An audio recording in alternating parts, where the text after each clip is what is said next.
Hey, welcome back. God bless America. Sunday. Must be Sunday at 1900 because TSP is on the air. It's Sunday. I wish I'd have thought. I'd told you I could play the national anthem on harmonica and ukulele. So yeah, absolutely. That would have been cool. Absolutely. I don't think I've ever heard it on a ukulele before. Yeah, ukulele and harmonica both. Excuse me. Before we get started here, we're with Mr.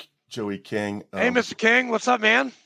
Hanging in there, man. Sure. Hanging in there. I want to give some shout outs. Our Patreon members, thank you. We have a sponsor. I'm going to play a little clip from our sponsor right now so Chaps doesn't have to read it verbatim. Thank goodness.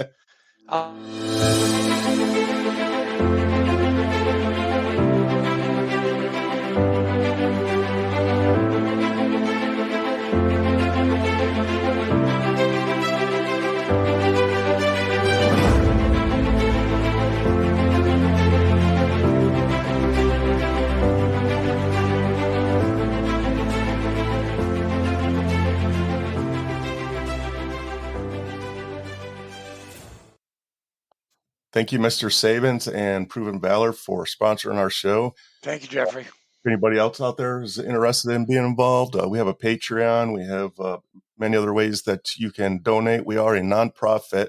All the money goes right back to helping our veterans in Middle Tennessee. Me and Andrew, we don't take a nickel from this. We don't. Nothing. Everything goes right back in. We're slowly getting there. And with that said, today we have Army Ranger Joey B. King. How you doing, buddy? Yachts. Too good to be true, man. Welcome. Yeah. God bless you, Joey. Yeah. Shout out to, I was just thinking while that was playing, today is the anniversary in 1965 that the 82nd Airborne and the Marines went into the Dominican Republic in 1965. Yeah. Hell yeah. I've got an uncle by marriage that was in the Marines, and I've got a friend that's in the Ranger Hall of Fame that was in the Dominican Republic in that in the Army, 82nd Airborne in that invasion. So nice. Most people don't even know we went to the Dominican Republic. That's a first for me. Yeah. You didn't know it? No, sir. Really? Yeah, April 24th, 1965. Wow. Yeah. I was born a few months later. I was 3. I wasn't even around. I wasn't even a thought in my dad's eye. I went to the Dominican Republic a couple of years ago, but it was probably nothing like their trip to the Dominican Republic. I'll be going there on a cruise in October, and I can't wait for that. Yeah, it's amazing. So, Joey, why don't you introduce yourself? Who are you, Joey King? Sure. Well, what do you want me to start with? Like when I was a cadet, or what I'm doing now, or where you're born, where you're from, why you joined the service? Okay. I was born in Putnam County, Cookeville. Grew up there in that area, a little town called Monterey near Cookeville, and went to school at Tennessee Tech. Got a scholarship to go, and people think I'm a little bit crazy when I say this because you are crazy. Joe. Yes, you are. But crazy. In 1979, 2 things happened, and it caused me to take a different path. One of those things was Soviet invasion of Afghanistan. The other was the Iranian students took over the embassy in Tehran, and I stayed there for 444 days. As a result of that, Jimmy Carter reinstituted selective service, and my mother had heard from a coworker of hers that you could do ROTC your first 2 years without a commitment, and that counted towards your physical education because everybody had to have an hour of PE every week. I don't think people do that anymore when they go to college, but back in those days they did. And so she told me, she said, you probably should go check out ROTC because we may be going to war, and if you do, you want to go as an officer, not enlisted.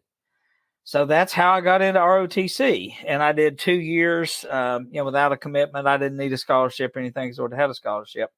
And then, coming around time to make a commitment my junior year, and decided to enlist, sign my contract, and I went on that summer of '83 to Fort Lewis for basic, what they call ROTC advanced camp. And then I was commissioned in 84 as an infantry officer. And I had already been to airborne and air assault school as a cadet. So got into the Army and went into infantry officer basic course. And I was the student first sergeant the whole time. So that got me an Army Achievement Medal or ARCOM. I forget which. But anyway, I came out with 2 medals when I got to my first duty station instead of 1, like most lieutenants.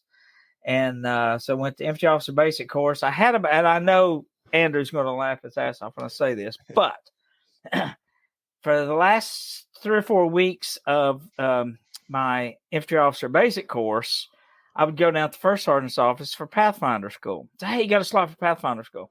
No, I'll come back in a few days, sir. I'd go back every few days and check in. So I went in. He said, yeah, we got a slot open. So I was able to sandwich in Pathfinder school in between Ranger school and infantry officer basic course. So then I went to Ranger school. I was a summer Ranger. Thank God I was not a winter Ranger. And my first duty assignment was at the 82nd Airborne Division at Fort Bragg. In the days when I was a cadet. Vietnam. Yeah, Vietnam, exactly. In those days, probably do something similar today. They would give you like 6 choices. Put your top 6 choices where you want to go. Well, that's what they did. Yeah. I was a distinguished military graduate, so I guess I was higher up on the list. So my first choice, 82nd Airborne Division. Second choice was the Airborne Unit in Vicenza, Italy. Well, the Army tried a really stupid experiment called cohort, and I cannot remember what that's an acronym for now. But the idea was to take a Unit A and Unit B and rotate them. It didn't work very well. It was really just an administrative nightmare, but they put me in a unit in the 82nd Airborne that was going to rotate to Vicenza, Italy. So that's how I got to do both duty stations in such a short time. I was not in the Army that long. I just did one enlistment. In those days, you could do a 3-year active duty enlistment. I was like one of the last people to sign one of those contracts. They went to the 8-year commitments after that. But I did a 6-year, which was 3 and 3, the 3 active and 3 inactive ready reserve. But so I served in the 82nd Airborne. Day 1 of getting in the 82nd Airborne, and the battalion executive officer, first person I meet, he says, well, at least you're from the right state. He was from Hillsboro. There's Hillsboro High School in Nashville. And he actually still, he's moved back to Nashville, and I'm still in touch with him today. So I met with the battalion commander, and the battalion commander said, well, you went to the wrong school. You shouldn't have gone to Pathfinder school. You should have went to MPOC to learn how to shoot mortars.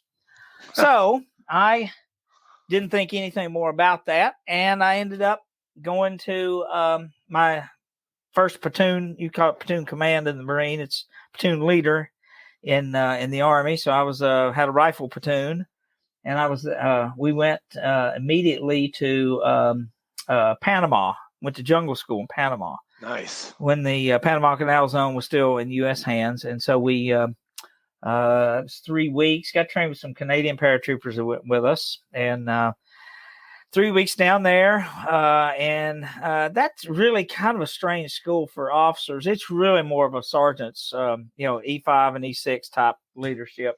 We didn't do a lot, to be honest, sat around mostly until the last field problem. And, listen to the radio and see all your squad leaders that were lost. It's basically what we did there. But anyway, got back to Fort Bragg and, did my thing. And then orders came down and I was going to mortar school. So I went back to Fort Benning, learned how to shoot mortars at Fort Benning. 60s or 81s? Both, actually. Nice. That's really interesting. You learn to shoot everything in the inventory, which at the time they had the 4 deuce, which I guess is probably replaced with 120 millimeter. But the big ones, yeah. At the time, they still had a mortar platoon at the company level, a 3-gun 81 millimeter mortar platoon. So what you would do is you would set what they call a wedge, which is just a wedge-shaped box. Put your mortars in there, and then you would station at what they call a stick.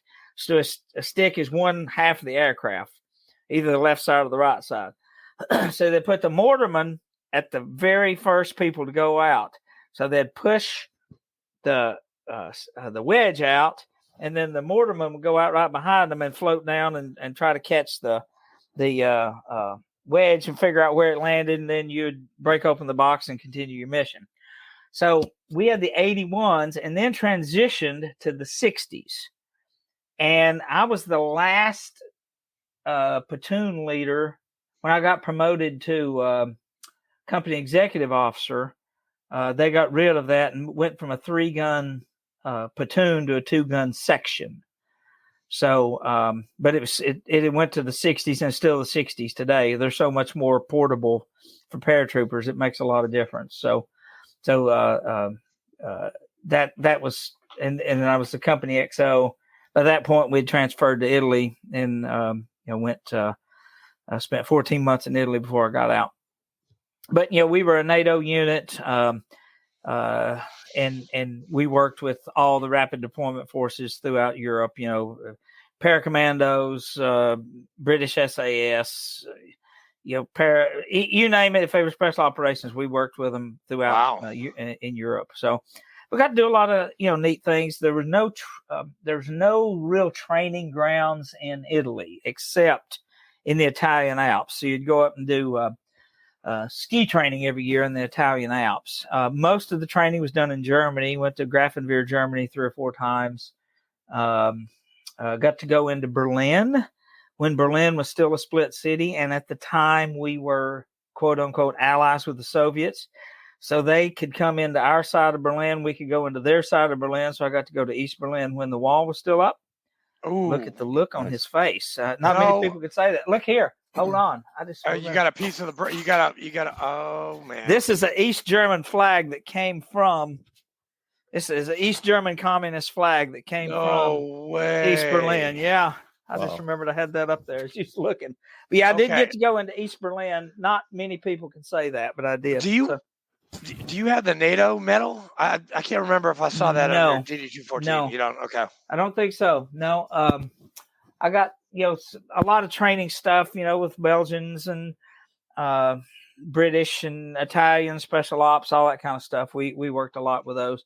But the main mission was, Soviet deterrence. The last mission I was on was, and I was the XO. A lot of people don't realize this if you're not an XO or somebody that's attached to the XO, but I was, if we were on a 2-week deployment, it was a 4-week deployment for me because somebody had to get the equipment there and somebody had to get the equipment back. Ad Vaughn.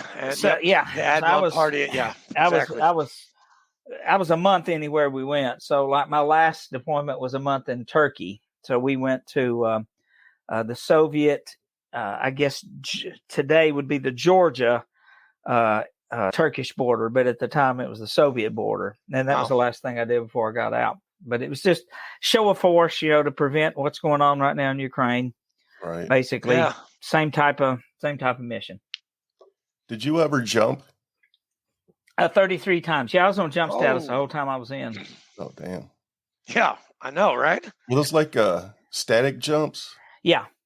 Most military jumps are static. Okay. There are a few Green Beret type. They're called Halo, high altitude, low opening. So there, I do have a friend of mine that he was a Halo team leader in Fort Campbell when he was Special Forces. We went to college together, cadets together, but there's not a lot of demand for it. Most stuff is static line.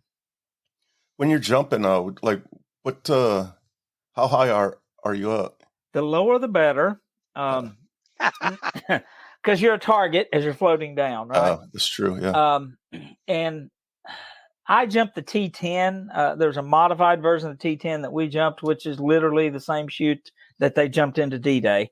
It was modified to keep a few malfunctions from happening. But the problem with the T-10, the good and the bad, you hit the ground really hard. I never was on a battalion-sized jump where somebody didn't break something major, like an ankle or a leg or something like that, landing wrong. And the good thing about it is when they jump in, like when they jump Grenada, it was 400 feet. You don't have a reserve. There's not enough to deploy a reserve if your chute didn't deploy. and they jumped, 125 pounds of ammo, a MRE, and poncho. That was it for Grenada because you didn't need any cold weather stuff. But when they switched to the T11 about 10 years ago, the T11 is more of a square looking shoot. So if you see these guys today, it's more of a square rather than a round shoot. You do still hit the ground hard, but not, I'm told, as hard as you do if you had a T11. The problem is you have to jump it at a minimum of 1,000 feet. So they were always experimenting. When I was in the Army, Jumping Jim Lindsay, who was 82nd Airborne Corps commander, which would be 82nd and 101st combined would be the 18th Airborne Corps.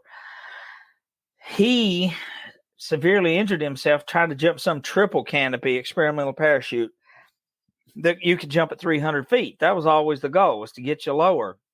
So I really don't know why they chose the T11, other than you supposedly hit the ground slightly easier.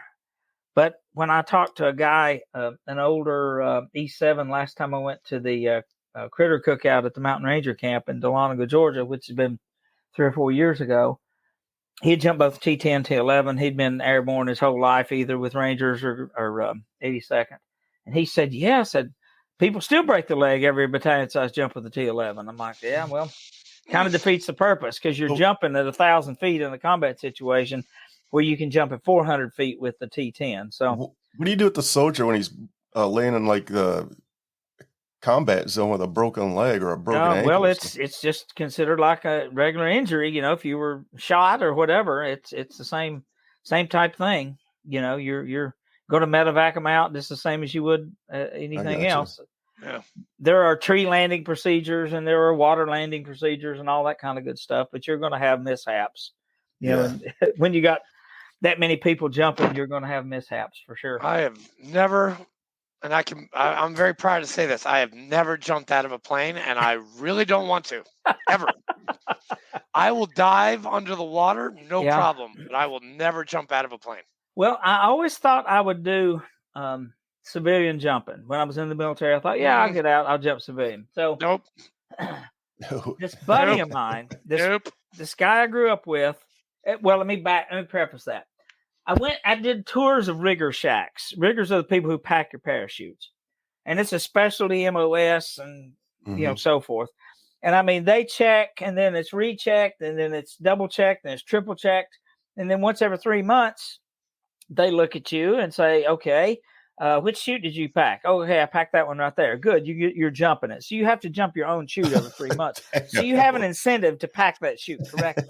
Yeah. So I was talking to a friend of mine that I grew up with soon after I got out of the Army, and he had taken up skydiving. And so I said, Doug, tell me a little bit about this. And he told me the prices, where you meet, and all this kind of stuff. And I said, oh, okay, so who packs the chutes? He said, we pack them ourselves. I thought, you pack them yourself? Yeah. I said, have you been to school for that? No, we just pack them ourselves. So I never even had a desire to jump. Never. Those riggers made a believer out of me. And I think it's like a 1 in 10,000 error rate. And I did see one of my the last jump I saw, a guy, he streamered in and pulled his reserve just in time. And when that happens, you immediately take that person and get them back up in the air to jump them again. So it doesn't play in his mind. Exactly. Yeah. We've got a buddy that comes to our paratrooper reunion every year, and he came. I left in like July of 87, and there was a replacement detachment. He was a PFC, came in like in December of 87, something like that. We didn't know each other. We know each other through this paratrooper reunion. But him and a couple of guys that come to this reunion were jumping out of a helicopter. And when you jump out of a Huey, it's kind of interesting because the Huey had those skids, not the wheels. And you don't think about it, but those skids are kind of tilted out at maybe a 15-degree angle. When you're jumping, you have to put your butt as far outside the aircraft as you possibly can, and then push yourself out and jump, because you don't want to hit those skids. So they were jumping a Huey. and you jump 6. And so the jump master will put one out one door and then point and put one out the other, one out. So you're going alternate out the door. He was the last one to leave, this guy was. And he got tangled up in the seatbelt of the guy who had tucked the seatbelt in beside him incorrectly. So he was dangling under this Huey. Oh my God. And see, okay, that's it. You just said it. I don't want to do any of that. So the jump master, his immediate reaction is you got to look under the aircraft to see how stable that connection is, to see if you think you can land with that paratrooper or if you're better to cut him. So the jump master decided we're going to land the aircraft. And so they're descending. And I think he said they were at 3,000 feet, which is very high, but a lot of times you jump helicopters high just for Hollywood effect, have fun. And I said, Chris, were you nervous? He said, I was not nervous until I realized that if something gave way, my reserve wouldn't work. So that last 800 feet or so, he was really nervous going down, and they landed the helicopter. And he said his legs were like spaghetti. He immediately felt he couldn't walk. Man. But the first sergeant came over and loaded him back up on another Huey and got him straight up and out the door. That's just what you do. No. And if they refuse, they're off jump sequence. Nope. I'm with you, chaps. Nope.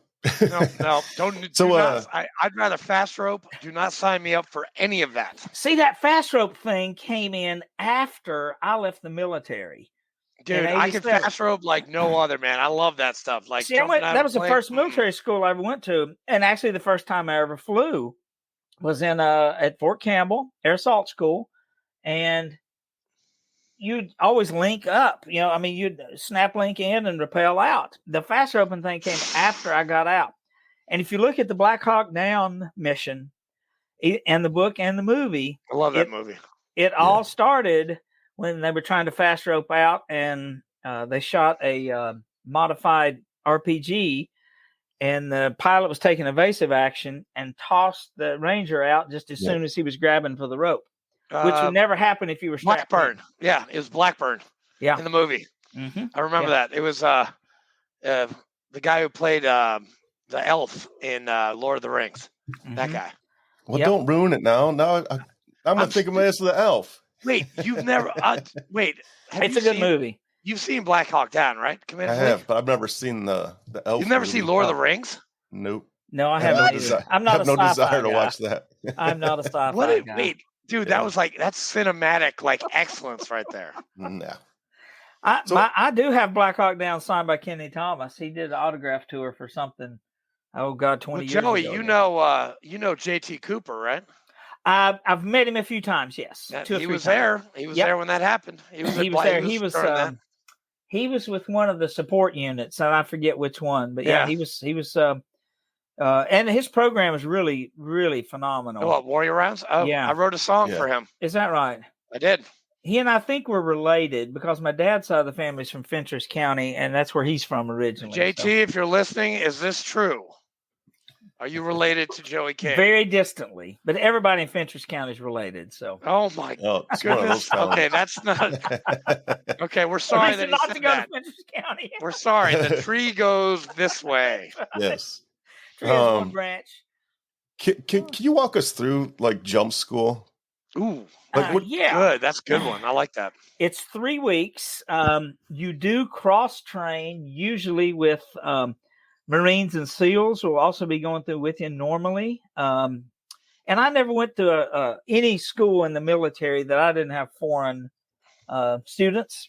Probably Andrew has the same experience. I don't know much about the Navy, but I went through. Whoa. You got to talk to Commander Fleek. He's all Navy, man. Yeah, I know he's the Navy. Yeah, no, he's more Navy than I am. Right. Oh, I know that. I'm the men's department of the Navy. He's the actual Navy. So that's what I meant. Commander Fleek, he opened up that can of worms. I had to. I'm sorry. I got you. But we went through with some SEALs and Marines. It's 3 weeks, provided you're not getting rained out and all that kind of stuff. It can postpone if you're getting rained out and can't do your jumps. They'll walk you through like ground week, tower week, and jump week is kind of how it's done. Yeah. So ground week, you're learning to do what they call a PLF, a parachute landing fall, the proper way to do a roll. And if I fell off this roof right now, if I could get my feet on the ground first, I would probably not break anything. It's that ingrained in you how to roll. But then you jump out of a tower. And I was telling Cheryl this a couple of nights ago. Tower week was more scary to me than jump week by far, because you got this big tower, it's like 250 feet up, and you jump out and it's got like a zip line type thing, and you're got the risers and all this kind of stuff, and you're supposed to simulate, and you get graded if you're looking at the canopy to be sure that it's open and all that kind of good stuff.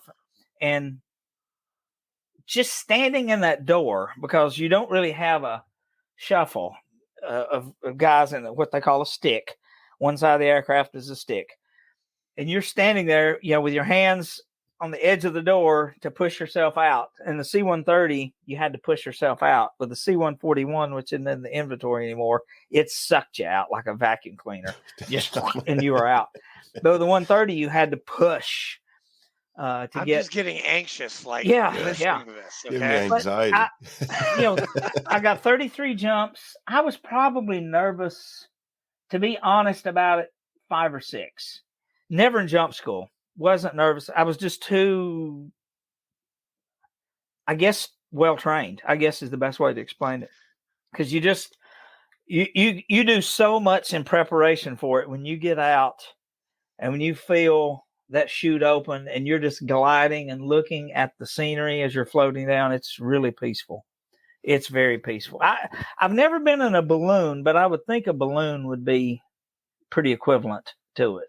It's peaceful until some dick shoots at you.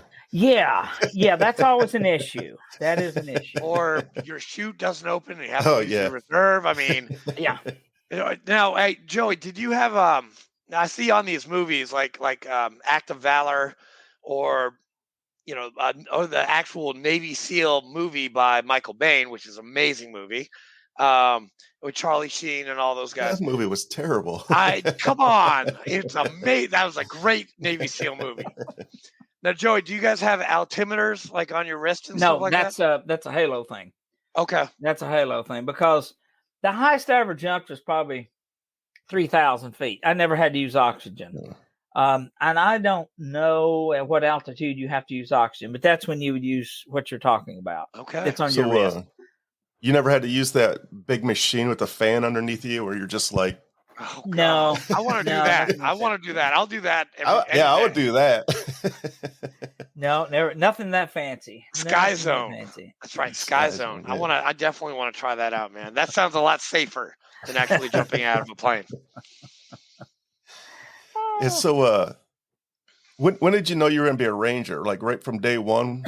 That's a good question. I got in, and literally my best friends in the world are these ranger guys that I met as a cadet. Matter of fact, going to a wedding this weekend for one of them's daughter, and 4 of us will be together. And Dan Cameron, who you will meet, Andrew, he's one of our charter members for the. Is that the guy you were talking about? Okay. Yeah. Good.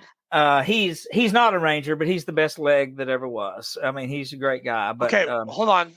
Yes. Backtrack. Yes. For people that don't understand.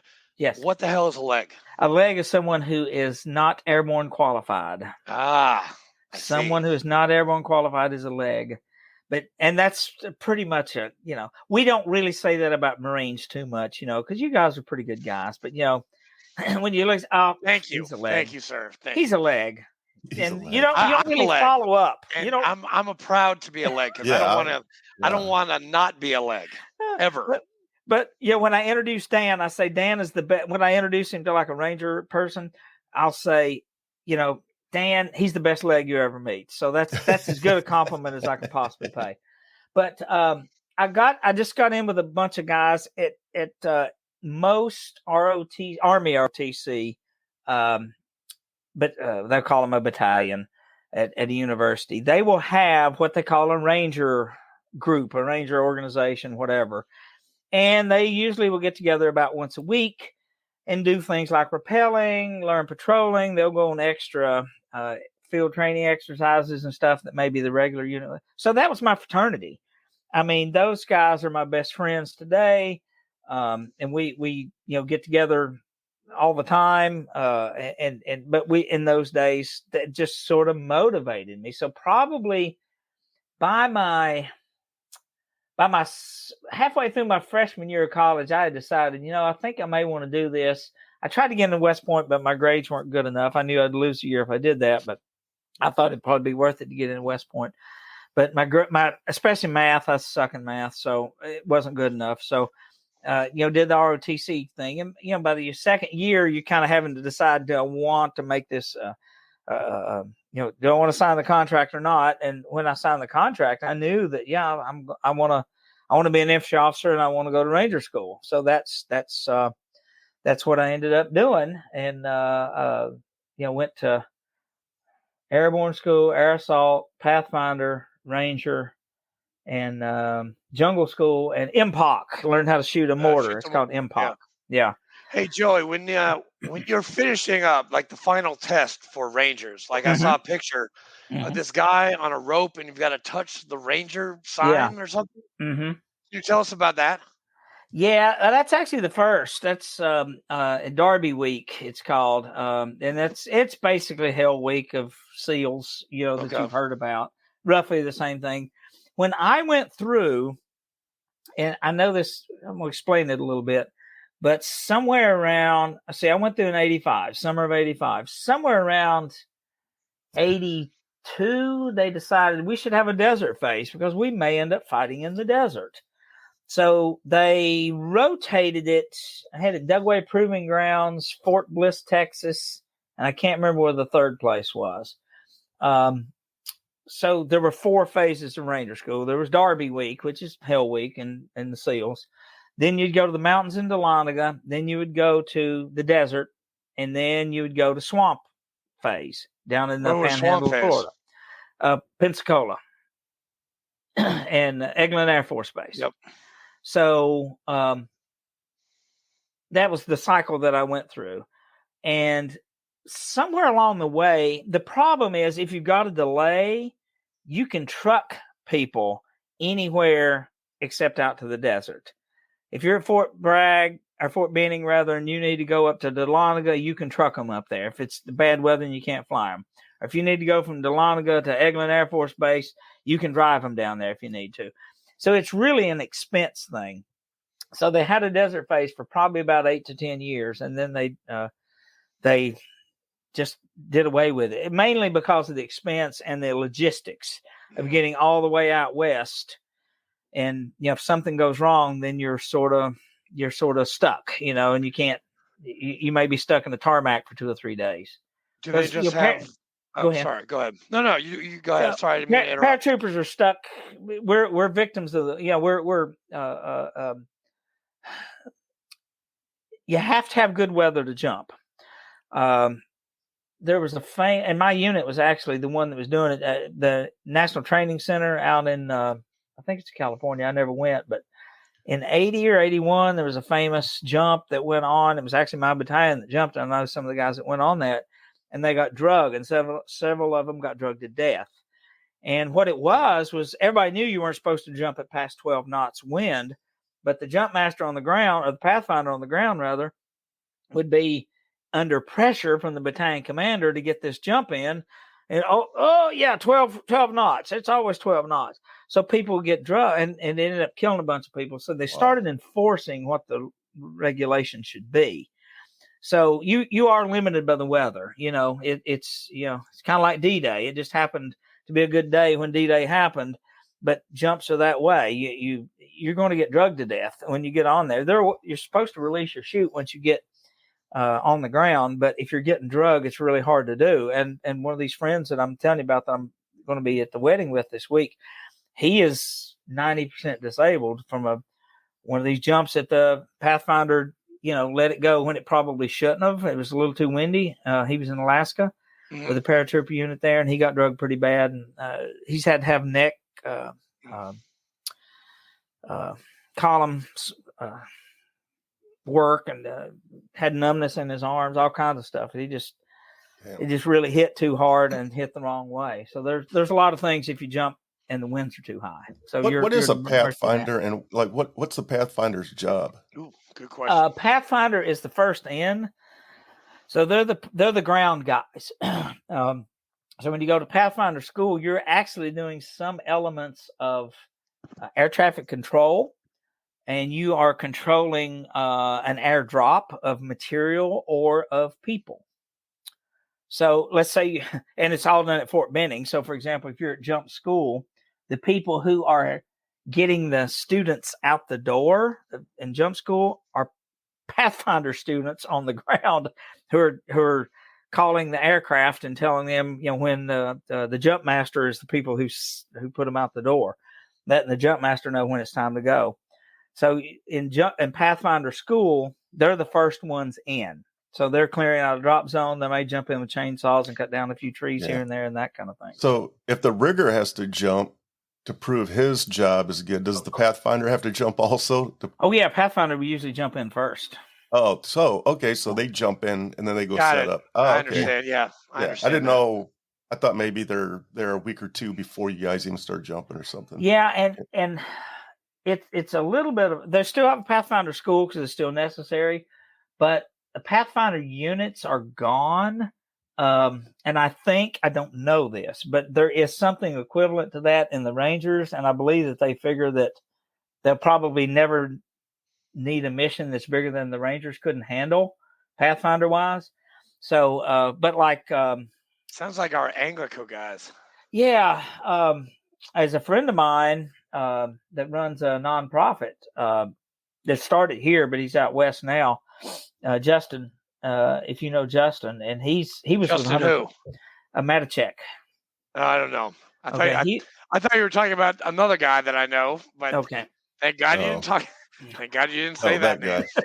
Thank God you didn't say that guy. Excuse me, guys. I got to go turn on the light. It's getting too dark in here. Hold on. Yeah. But yeah, Justin was with the 101st Pathfinders over in I think Iraq. It could be Afghanistan, but the Pathfinder units used to be assigned to like the 101st and 82nd, and they were a separate company. But I think they have disbanded those in favor of just having.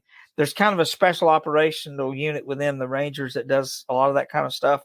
So I guess they figured that they'll never have a mission bigger than the Rangers can handle. So there's still a Pathfinder school and learns different things. But yeah, it's pretty fun. All right. Well, I have a couple pictures I'm going to put up. I want to have you explain them to me. Okay. Or to us. Okay, that is the day I graduated Ranger School, and that's my dad on the right and my mom on the left. And Mom is still with us, lives in Murfreesboro. Oh, right on. Hi, Mom. That was in July of 87. Or excuse me, 85. July. What were your dates? 84 to 87. Okay, so we're very similar. I was active duty 85 to 88. Okay. All right. So you signed a 3-year enlistment too? Yeah, I was a 3x6. Yeah. Yes. Yeah, me too. And that's the day I got commissioned at Tennessee Tech. Again, Mom and Dad. That was in either, it may have been both in the local Cookville paper and the school newspaper. They were pretty good about covering that kind of stuff. Yeah, right on. You look all serious. Oh, I was. Still got the same haircut. Very serious. That is the last mission I was on the Soviet-Turkish border. You drinking beer? Yeah, I don't drink anymore, but in them days I did. That's me in the middle. The guy on the left was my right-hand man, and I linked up with him. Unfortunately, he died very early at 53 from Alzheimer's. He was from the Cincinnati, Dayton area, and I was able to link up with him a few months before he died. And the guy on the right was our first sergeant. He was a Mohawk Indian from New York. Yeah. Nice. I don't know what I don't know if anybody knows what he's doing now, if he's even still alive. I don't know. That would have been in July of 87, June of 87, something like that. It's very cool. I get together with my guys too every once in a while. We're actually meeting up in Chicago in a couple of weeks. I can't wait. Yeah, you are. You're going to that retirement ceremony, right, Commander? Yes. Yep. And we're all going to a Cubs game. I'm pretty excited about it. Paulie Freeman, he's going to a Cubs game. Yep. So you probably did basic training up there, right? I did, yes, sir. Yeah. I've got a friend that did that. I haven't seen him since he went to basic training, but I'm real good friends with his brother. And he went to basic, met a girl, Chicago girl, went out to Adak Island, Alaska. Ooh. I think after about a year, got homesick for her. They got married. So they spent their honeymoon on Adak Island, I guess. And then when he got out, he was one of those 3x6 guys, I guess. And he got out as an E3 or 4 and then moved back to Chicago and been there ever since. Yes. There's probably a lot of stories like that. Guys in basic Chicago girls. Yes. So every time our ship or anytime the Navy pulls into like a port like Perth, Australia, we always lose a handful of guys because they fall in love and they're like, "See you later, America. I'm staying in Australia." We lost one guy in Malta to a girl. Damn. Really? We lose them in the Philippines and in Australia. Didn't get to go to the Philippines. Almost. Okay. Yeah, I didn't go much in the Pacific at all. I mean, other than being, vacation to Hawaii. That's about it. Hey, so Joey, what are you doing now? I mean, what gets Joey King's clock ticking? Well, veteran wise, a lot of different orgs. I'm running for commander of the U.S. Army Ranger Association, Middle Tennessee. So that's next month. Nobody's running against me, so I guess I'm going to be the next commander by default next year by default. And Andrew and I were painting the new Rutherford County Veterans Community Center, and Andrew and I have the same problem. We're both members of AMVETS, but there's no AMVETS post in Rutherford County. So I drive an hour and 15 minutes to Smith County, and he drives an hour and 15 minutes to West Nashville. So we had this crazy idea. Let's start an AMVETS post. So to start an AMVETS post, you have to get 10 new people, which we have done. We have submitted the charter paperwork. We got they'll get it next week. Yeah, right. Yeah, it's mailed or will be mailed. It's in the mail. It's in the mail. It's in the mail right now. It's in the mail. So we have gotten incorporation paperwork. Once we get that finished, we'll get an EIN and a bank account, and we will be, I think, the first official group to actually meet in the new Rutherford County Veterans on May 5th. May 5th. So how does one join this post? That's really good. There are 2 ways to join. There we go. We got another one. So you can go to amvets.org, and once you get what they call a MAL number, that is member at large. Once you get that, give it to me and we can move you into the post. Or if you're already a member, which we met a guy today from Shelbyville who is going to transfer into our post. I've got to fill out the paperwork. He's talking about Dave Rogers. Yeah. So we're going to get Dave transferred in. So there are a couple of ways. We've had, they're not real picky, I guess, about geographics, because a guy that I've known since 1983 lives in Las Vegas. He said, I want to be a member of your post, signed up as a life member, and he lives in Vegas. So as long as you get 10 new members and you can assign them somewhere, and there's no post in Nevada.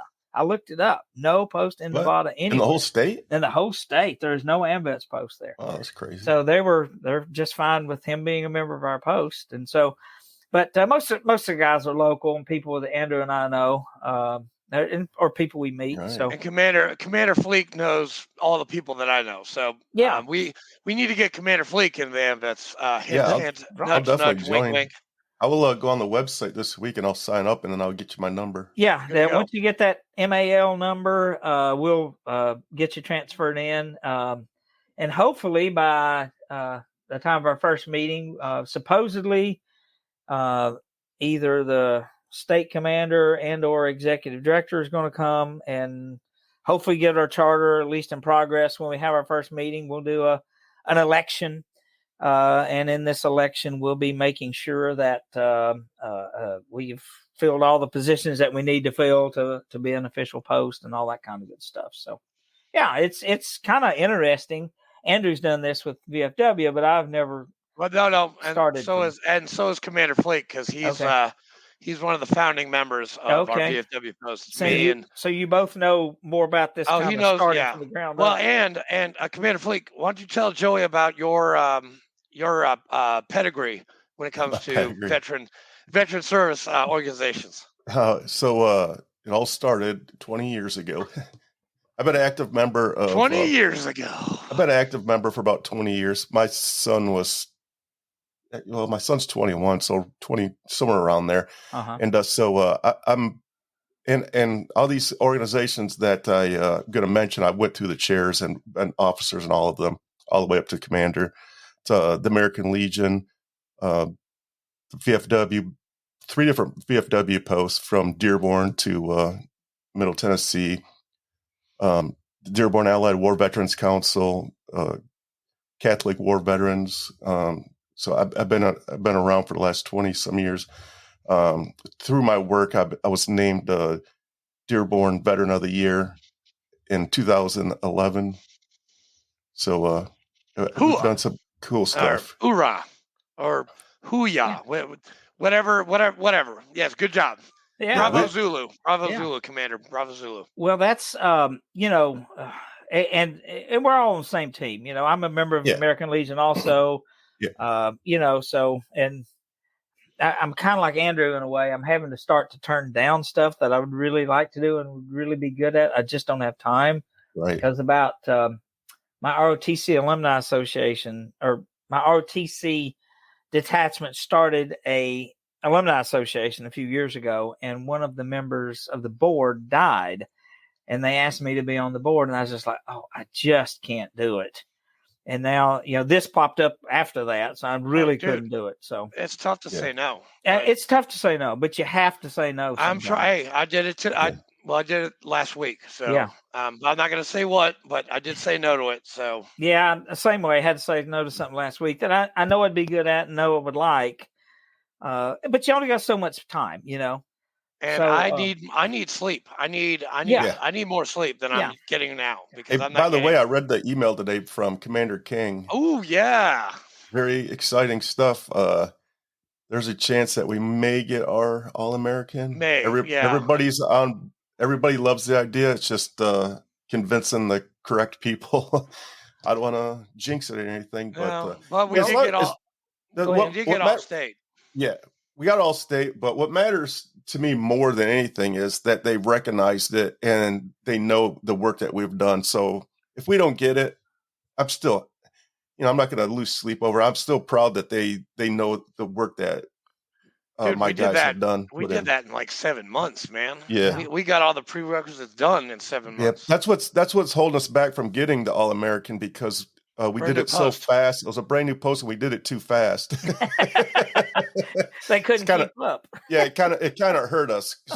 You have but it's okay. I mean, Commander Fleek, he did a great job this year, and he passed the baton to me, and I just hope to do him proud. That's and I'm a firm believer in this. If you're not recruiting, you're going to die as an organization. It's just that simple. We got Mr. Recruiter here. Most people, you have to admit, you guys have done this as long as I have or longer. You know that it's probably about 40 before a guy's going to, or a girl is going to join a veterans org. Yes, they've got life getting in the way. They're still in the military, whatever. Yep. But at about 40, you can start to negotiate with them. And, come on, join. But that's true. That's true, man. Yeah. It's hard to get a 20-something in. It just really is. Yeah. I wonder, we have one, I think, 28-year-old. Well, we got the guy. He does a lot of Freemason stuff, so we don't see him that often. Student Veterans Alliance. What's his name? Jonathan? Is that right? John Higgins. Higgins. Yeah. Yeah. He's joining AMVET. So, but I do need to pitch something that we're going to be doing on the 13th of May.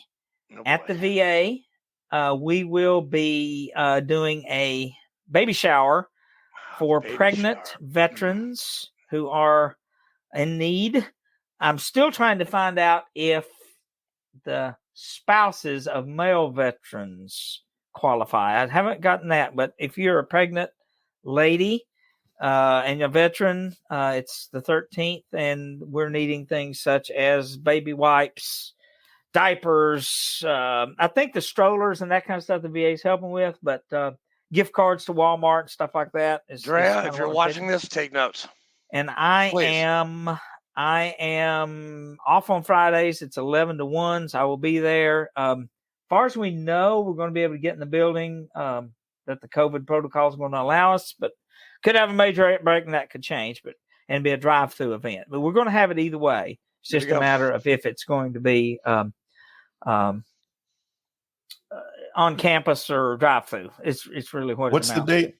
13th at 11 o'clock. Heck yeah. I think it's in building 107. I'd have to look at my notes, but but we're going to talk about that at our first meeting. We can talk to Adam Sykes and Ross and Drea. They all work at the VA, so that's true. We can confirm with them too. Yeah, that's going to be a big event, and I don't know this, but I'm speculating. AMVETS Carthage is the post that I'm currently assigned to, but will be moving from, is in charge of interaction with VA Murfreesboro, as far as AMVETS and that kind of thing. The post commander there, his name is Johnny Edmonds, great guy. And he is in charge of anything that, if VA wants to call AMVETS, they call Johnny, or if AMVETS wants to call the VA, he's the liaison. Joey, are you VAVS? No, but he is. Okay. I'm sure I'll probably be. I'll probably see him on Tuesday because we got a Zoom meeting on Tuesday for our quarterly thing. Johnny Edmonds, he's an awesome dude. But anyway, I'm assuming that Smithville has done it for years, and it's been recently handed off during the COVID to Smith County, Carthage. And I'm assuming now that we will soon have a approved AMVETS post in Rutherford County that will fall to us at some point in the not too distant future. So that's probably something that we'll be doing for the whole. And it's pretty neat because I've seen people, like, they have a barbecue there once a quarter, and they do bingo once a quarter, and they do a state visit to the retirement home once a quarter. So there's usually three events three or four events that you're doing. But anyway, I've seen people come as far away as Polk County, which is down on the Coe River around Chattanooga. I've seen AMVETS members come all the way from there to cook out hamburgers and hot dogs for veterans. So it's a good program. I mean, as far as I'm concerned, all the big six veterans organizations are great. I'm not downgrading any of them. Whatever floats your boat. There's going to be differences in a post or in a city. Guy was talking to today, he didn't really get along with the leadership in New York, and I said, well, hopefully we won't have that problem here. I'm not about ego, I'm just about helping veterans. That's all I care about. No, and that's true. That's for all of us, because we're all in different organizations, and we don't just I don't just recruit for my VFW post, our VFW post. I don't, Marine Corps League, DAV, AMVETS. I recruit for everybody. Okay, if you don't rate the VFW, go somewhere else. I mean, it's easy as that. And I'm not trying to step on any toes. And I know you and me and Joey have talked about this via email, and we talked about it yesterday because somebody thinks I'm hoarding people, and I'm like, no, I'm not doing that at all, man. If they want to come, they're more than welcome. If they don't, they can go. They can go their merry way. People vote with their feet. They really do. And it's the rapport that you build with these guys and girls. Exactly. Because they'll follow whoever, if you call them back, if you actually remember their name. I mean, that means a lot to some people. It does. Yeah. And doing those kinds of things really, really, really helps. And I don't care what kind of post you're in, American Legion, VFW, Marine Corps League, whatever. Doesn't matter. You got to do it's a people game, and and I like the slogan that AMVETS has, and they've all got something similar. AMVETS is Veterans Helping Veterans since 1944. And, that's a great slogan, and that's what we're about. And May 13th, that's what we're going to be doing. And like I say, hopefully we can find out here in the next few days if the wives of veterans that are VA patients can come. I don't know that yet, but for sure, needy. Hey Joey, while we're on that conversation, do you have any relatives that served overseas? Do I have any relatives that served overseas? I had an uncle that served in World War II, great uncle, and had an uncle that served in the Gulf War. Any grandfathers or brothers or sisters? No. Okay. No. Just checking. I know. Thank you. Just checking. Dude, I'm trying, man. He's always working it, man. I know. There's okay, you mentioned the Berlin thing. Okay, yes. And I know a VFW guy that was there. Mm-hmm. And he's in the VFW because of that. And I've got to do my research, and you just got to be patient with me because I was there for what they call MOUT training. I don't know what the acronym for it is in the Marines. Like MAUS, mouse, like the German. MOUT, mobile operations. Oh, military operations in urban terrain. Yes.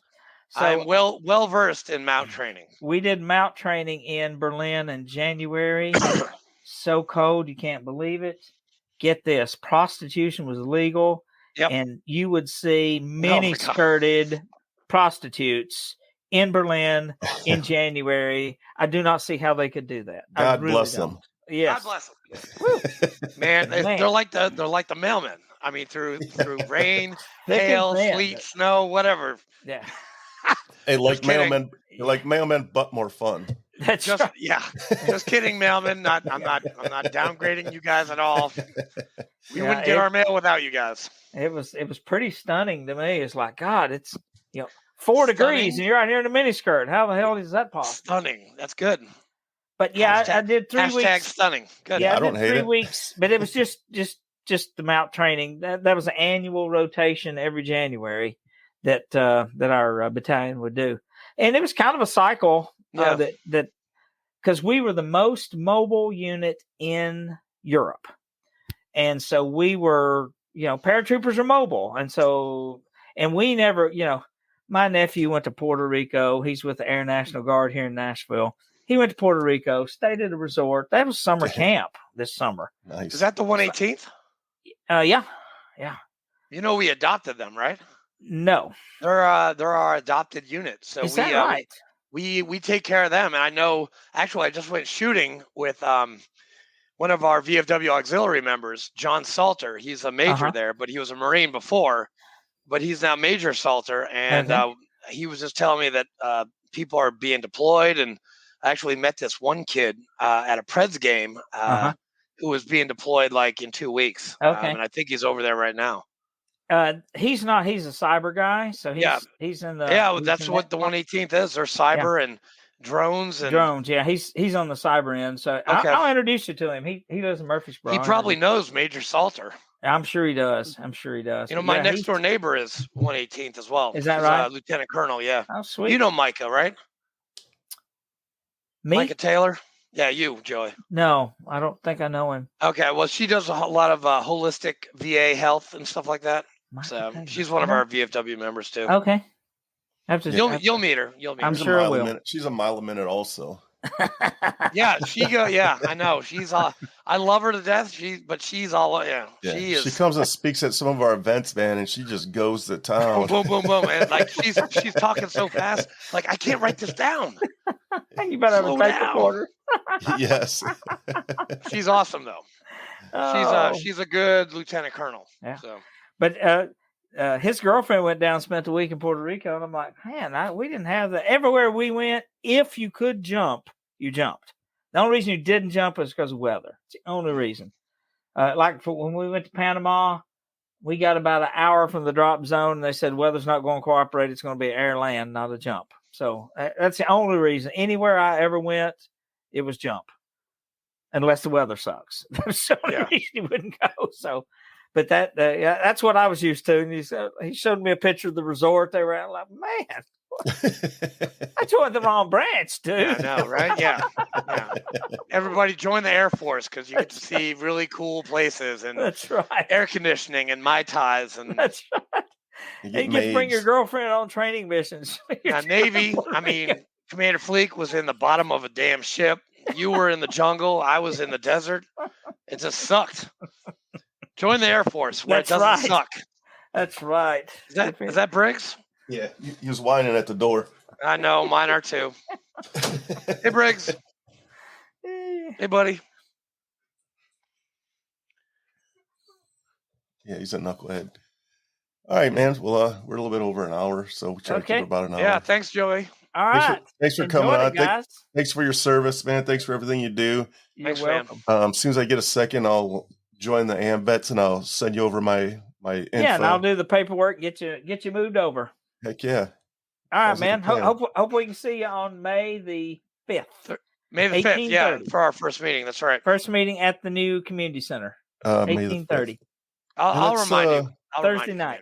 That's Cinco de Mayo, man. Are you gonna have tequila there? We should. Yeah, we should. Well, I can't. I'll be the DD that night. How yeah, about that? I'm always the DD. When I was in college, the DD was the person who could identify the color of the car. Now it's Joey's not drinking. Joey drives. So. Yeah. So what day of the week are you guys meeting? First Thursday. First Thursdays of every month. Yeah. All right. Excellent. So we got first Thursdays and then House Committee second Thursdays and then VFW third Thursdays. And I'm part of the Shrine, so I got to give a shout out to the Murfreesboro Shrine. Everything. You're busy on Thursdays. Well, I just and I'm going to tell you this. They're very good recruiting tools. Yeah, absolutely. Joining these like Chamber of Commerce, Rotary, Freemasons, Shriners. It is. There are veterans everywhere, and I'm trying to get all of them because that's right. Because by the way, we have like 345 people left to get for the state of Tennessee before we get 100%. By the way, when do we get our bling? State convention, sir. State convention. And I hope all the officers get there because the commander, the senior, the junior, quartermaster, and the chaplain, they all get bling for getting for winning March Madness because we're basically amazing. We're awesome. Yeah. So I'll definitely be at the state convention, and there's a very good chance I'll be at national also because the Kansas City spree thing got canceled again. Whoa! It got canceled again? Yeah. They canceled it. I'm assuming because that's the early bird one, right? No, the early bird they probably canceled. The Kansas City, because I know Commander King is going to the Kansas City Spree. No, okay, so they canceled the early bird one. I got them mixed up. So because they canceled it, they're giving me a voucher to spend to travel to national. They are? Yeah. Okay, I didn't. Did you already get it? Nope. I have to show up and sign in to get it. Oh yeah, you do. Yeah. Hey man, we got an Airbnb. You can shack up with us. Yeah, I'll see how. So it fits 7 people, and Jesus got it, and all you got to do is pay Jesus. Yeah, how much is it a night? Do you have any idea? It's probably, I don't know, $110. I don't know if I'll be there for the whole time because I'm gonna be a grandfather. Oh no, that's all you have to pay. Oh, congratulations! Yeah, if we split it up between like 7 people, we only have to pay like $115 for all the time, for the week, the whole time we're there. Sweet. Yeah, so I'm trying to save my days for October because my vacation days. Yeah. Because unlike Andrew, I still work full time. Ouch, dude! Come on, man, dude. He works every day. I'm the hardest working retired person like ever. I don't doubt that one bit. I mean, does your wife draw stick figures of you when you're gone? Because mine does. No, she does not, and that's fact. I've seen them. It's hilarious. Yeah, I know. She's getting a lot of like positive things about those stick figures. So yeah, she's Katrina, I love you. Hey Katrina, you should start your own Facebook page, Stick Figure Andrew Facebook page. That would be like Gunny Wolf's got the tunes. We could do the stick figures. Oh, exactly. Man. That's good. That's a good. You can trademark that. Yeah. But all right, guys. Thanks love for you, Joey. Love you, Commander. And we'll see you soon. thanks for All everything, right. guys. Have a good one.